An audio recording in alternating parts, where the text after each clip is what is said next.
Today, let's talk about a Damascus Road experience. I'm going to read you from Acts chapter 9, verses 3 and 4, where we read, "As he journeyed, he came near Damascus, and suddenly a light shone around him from heaven.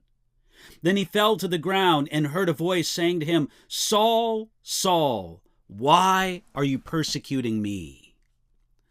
Something spectacular happened on the way to Damascus. As Saul the persecutor came near Damascus, then suddenly a light shone around him from heaven. According to how Paul later explained, this happened at midday when the sun shines at its brightest. Yet Paul said that this light was brighter than the sun. He said that in Acts chapter 26.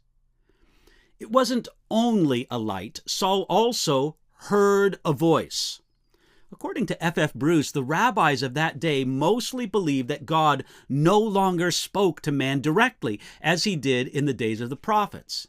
Yet here, on the road to Damascus, Saul heard a voice from heaven. That voice first addressed him personally, "Saul, Saul."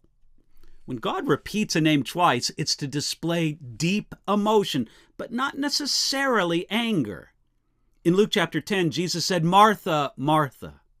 And in Matthew chapter 23, Jesus said, "Jerusalem, Jerusalem." Those indicated more sadness and emotion than anger. Then the voice speaking to Saul of Tarsus asked a question. "Why are you persecuting me?" As the heavenly light overwhelmed him, the voice confronted Saul with the true nature of his present crime. He persecuted God, not man.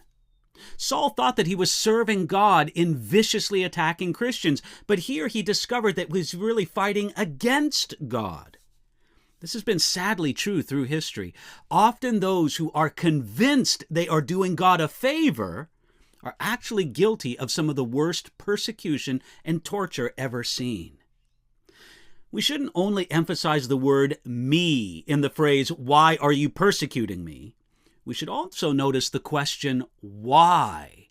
And that Jesus asked, "Why are you persecuting me?" That is, Saul, why are you doing such a futile thing?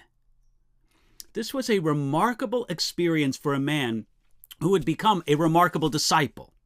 This spectacular event must be regarded as unusual. God does not normally confront sinners with a heavenly light and an audible voice from heaven. But how did Saul react to this overwhelming experience?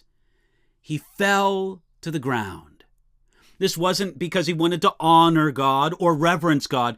It was simply a reaction of survival. He was terrified at the heavenly light and voice. Now, in the minds of many people, or maybe even most people, Saul fell from a horse that he was riding. Yet this account in Acts chapter 8, nor the telling of the story in Acts chapter 22, nor the retelling of it in Acts chapter 26 make any mention of a horse or of Saul riding any kind of animal. It may be that he rode, but the Bible text does not specifically say so. I like what Adam Clarke wrote about this. "Many persons suppose he was on horseback, and painters thus represent him, but this is utterly without foundation. Painters are, in almost every case, wretched commentators." Again, thanks to Adam Clarke for that comment. But Saul wasn't looking for God, but God sought him out. Aren't you glad that God loved you before you ever loved him? You should thank the Lord for that, and you can thank him today.